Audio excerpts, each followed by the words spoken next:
when we're born, we have a clean slate. We are taking in the world around us as we go. And we are learning from our environment, from the world around us. But we are born with everything that we need to survive in this life.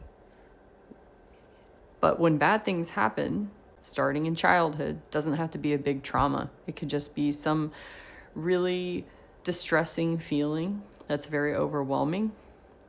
And when that bad thing happens, we have to develop ways to protect ourselves from that thing happening again.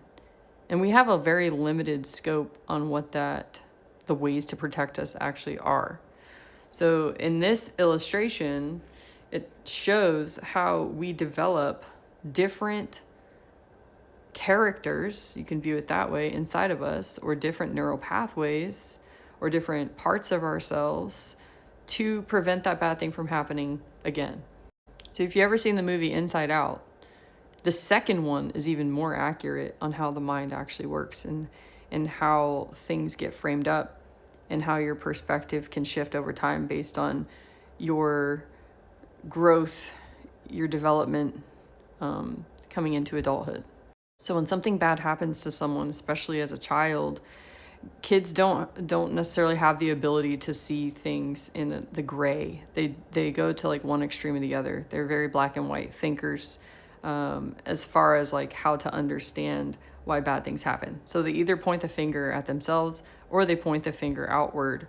But either way, when they develop this understanding of why bad things happen, it's not balanced. They're not taking equal responsibility for themselves and having the responsibility on the world around them and an understanding of the world around them. And if they don't have caregivers that help them see how everything is balanced, then they're going to develop a very extreme view of the world or themselves from the very get-go. And this is why I say, depending on your beliefs that you developed in childhood will predict if you develop mental illness or not. PTSD, for example.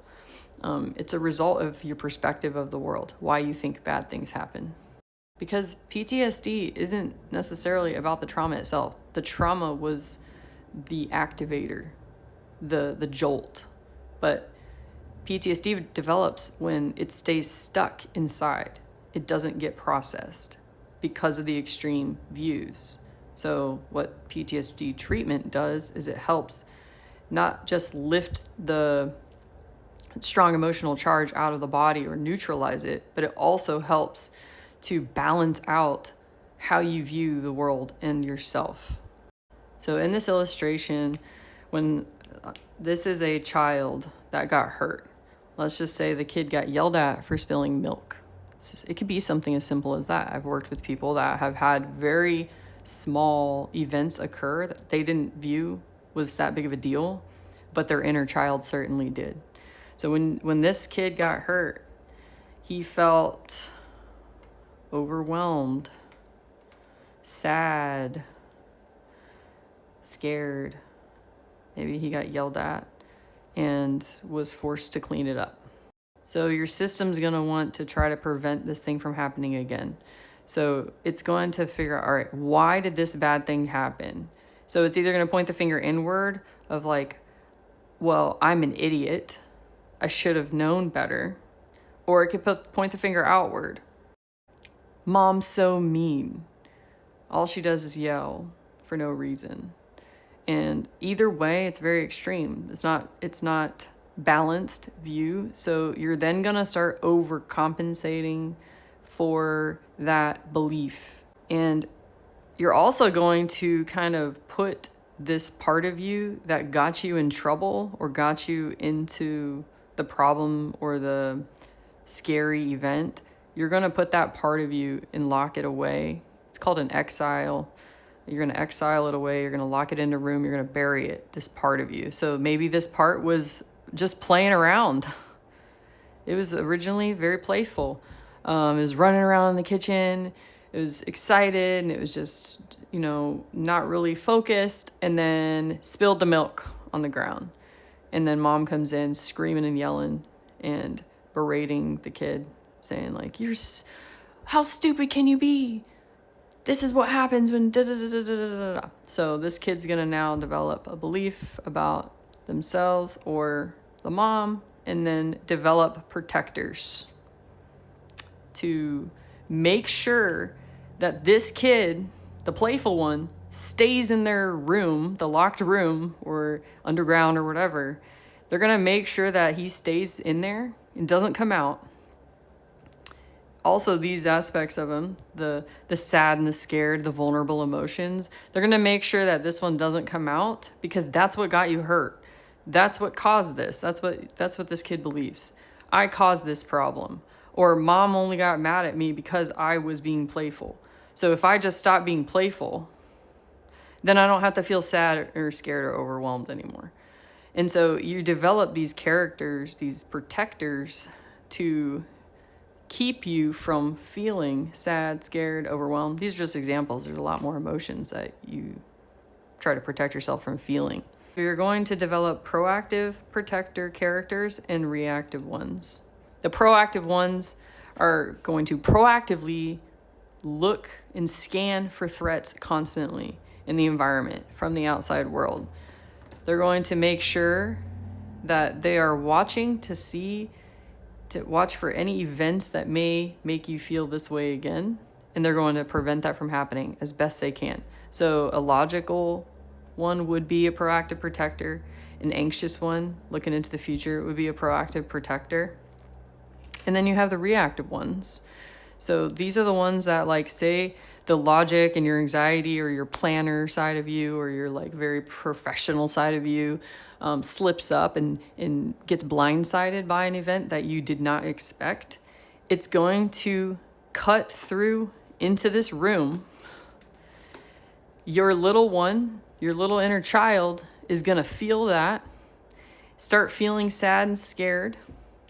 Or maybe your playful side slipped out on accident, or you let your guard down and then you get blindsided and someone makes fun of you, or someone is like, that's really unprofessional. That's going to kick off this feeling all over again. And you won't be consciously aware of this. You're not going to be like, oh, this is like when my mom yelled at me when I spilled milk. You're going to forget about that. That goes into the subconscious. Otherwise it'll take up too much bandwidth. So the outside world's going to trigger this kid. The kid's going to jump out. And you're going to start feeling these things, even if it's like a split second. That is going to cue your reactive protectors to come in and fix the situation. But the problem with the reactive protectors is they don't give a shit who gets hurt in the process, including you. Because their only role is to get this kid back inside. So it might be the addict. So like, oh, I gotta, go to the store or go online and go shopping to numb this feeling out because I can't stand how this is making me feel. I feel so like overwhelmed right now. You might eat to comfort yourself. You might cut yourself. You might watch porn, drink, go do, play video games. Your angry one might come out. You can have an proactive angry one, and you can have a reactive one. The reactive one would be the one who sees red and doesn't give a shit who they hurt in the process and says like really mean things. Also, your suicidal one could come out. And a lot of times people have suicidal parts that developed in their childhood and they totally forgot about it. It could have been a time where they got yelled at by their parent. They went into their room and they said, I don't want to be here anymore. And there was no one there to comfort them and help them process through that feeling. And now that's a part that was born, and it's going to be in the background until something triggers it again. So a lot of times suicidal parts are connected to something when you were a kid and you didn't even really realize what death even was. But that was like the answer. Like, I just don't want to be here anymore. And it could be connected to overwhelmed, sad, scared, whatever.